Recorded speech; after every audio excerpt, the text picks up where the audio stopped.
This region has indeed undergone a dramatic geomorphology. Scientific evidence proves that continental drift happened millions of years ago.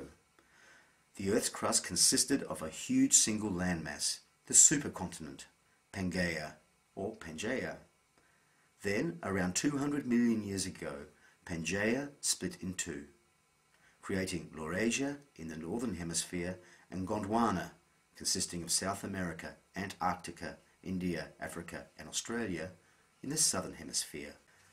As the tectonic plates beneath the oceans and continents slowly drifted apart, Gondwana began to break up, and around 65 million years ago, Australia separated from the supercontinent and started to drift north. It still drifts north at the rate of approximately 5 to 20 centimeters every year. Another several million years passed before Australia began to move over one of Earth's hotspots. It produced a number of volcanoes that had formed along the east coast of Australia. Hotspots are fixed spots within the Earth's mantle which generate extreme heat and energy, enough to melt through Earth's crust and make magma and lava-based volcanoes. Around 23 million years ago, the Gold Coast Tweed area began its move over a hotspot, giving rise to an enormous shield volcano, the Tweed volcano, that remained active for some 3 million years. The remaining plug of its vent is called Mount Warning. The central vent of the Tweed volcano was 2 kilometers high at its peak, roughly double the present height of the mountain today. Mount Warning has been eroding away for over 3 million years. The lava flowed from the Tweed volcano and covered nearly 7,000 square kilometers. Much lava had flowed eastward into the Pacific Ocean. Some of their remains have become headlands, cliffs, and bluffs found along the coast. These headlands are still being eroded away by ocean waves, and some have been stabilized by coastal defenses.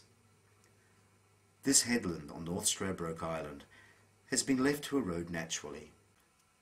During the Ice Ages, sea levels were much lower.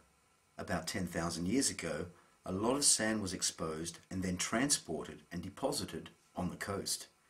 Today, these sandy remains form the dunes, spits and islands. In the summer months, November to February, the Gold Coast experiences mainly relief and convectional rainfall.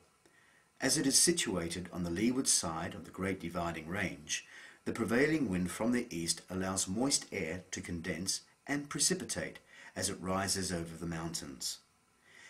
It receives heavy afternoon storms very often. As rainfall drains into rivers, the mountain ranges slowly erode, bringing alluvial sand to the coast, some of which is deposited onto the beaches. Other sources of sand are the eroding headlands, cliffs, and small bluffs. Wind also transports sand.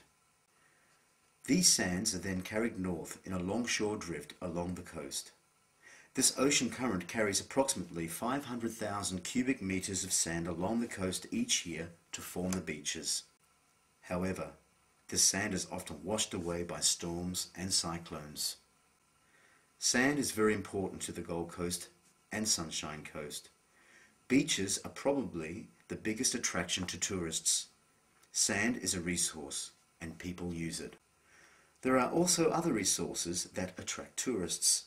The land and ocean themselves, including their nature and wildlife, are natural resources.